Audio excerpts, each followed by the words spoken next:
Michael Hudson mengajar di Peking University di tahun 90-an di mana hampir semua politbiro adalah muridnya. Setelah itu, ide radikalnya dikembangkan oleh para muridnya dengan jauh lebih efektif ketimbang teorinya di awalnya. Apa yang dilakukan oleh Cina di awal mempraktekkan New Economic Model yang sangat anti-mainstream, di mana arus mainstream adalah ikut IMF. Mereka anti sekali. Yang mereka lakukan adalah permainan yang sangat cantik dengan menggunakan dua istilah halus pada awalnya pada dua benda yang berbeda. Benda itu adalah apa? Uang. Mereka menyebut renminbi di dalam negeri dan yuan di luar negeri. Mereka menyebutnya. Padahal yang aslinya renminbi itu benar uang sendiri dan yuan adalah uang sendiri. Maksudnya begini, renminbi itu dicetak berdasarkan proyek, sementara yuan dicetak, diprint berdasarkan aturan IMF, yaitu ada dolar, surat berharga atau gold dan atau emas. Strategi membeli bond surat hutang negara Amerika oleh Cina adalah strategi pengelabuhan. Surat hutang tadi jadi kunci pentingnya kekuatan pengaruh. Kita akan bicarakan hal itu di chapter khusus lainnya. Kembali ke renminbi. Semua proyek yang dibangun adalah sektor produksi, penyedia kebutuhan pasar dunia. Dan sejak tahun 1980 terus dikawal dengan ketat print renminbi tersebut. Lalu bagaimana Cina menguatkan nilai yuan? Ini kita harus mengambil pelajarannya. Begini ilustrasinya. Kita, negara Indonesia, sepakat akan meningkatkan nilai rupiah. Maka kita menggunakan platform bernegara yang namanya Spice Road atau Spice Road Initiative.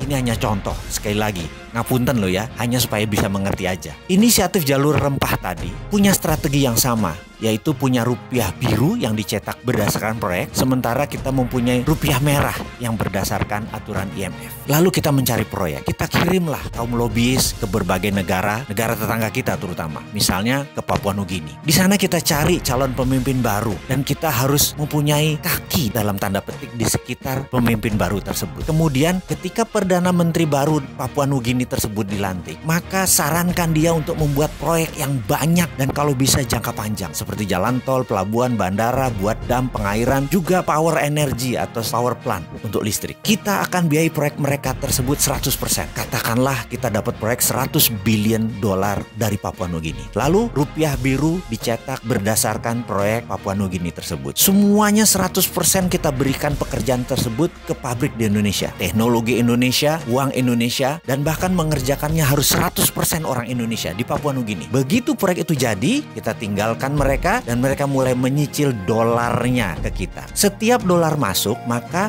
rupiah biru senilai yang sama dulu mulai dibakar. Ini untuk menjaga inflasi. Dengan demikian, rupiah merah akan menguat cadangan dolarnya sehingga naiklah nilai mata uang rupiah. Lakukan itu di banyak negara. Kalau perlu 70 negara lain kita lakukan. Di Amerika Latin, di Timur Tengah, di Afrika kita lakukan. Sekali lagi, tentunya 10 tahun pertama sebelum kita ke luar negeri ke Papua Nugini, kita harus membangun kekuatan dalam negeri dulu. Maka kita bangun gede-gedean pabrik di dalam negeri. Itulah ilustrasi apa yang dikerjakan Cina untuk yuannya. Dan saat ini setelah 40 tahun mereka mulai menyesuaikan renminbi ke yuan. Sekarang udah hampir sama. Dan sekarang renminbi yang yuan adalah 1:1.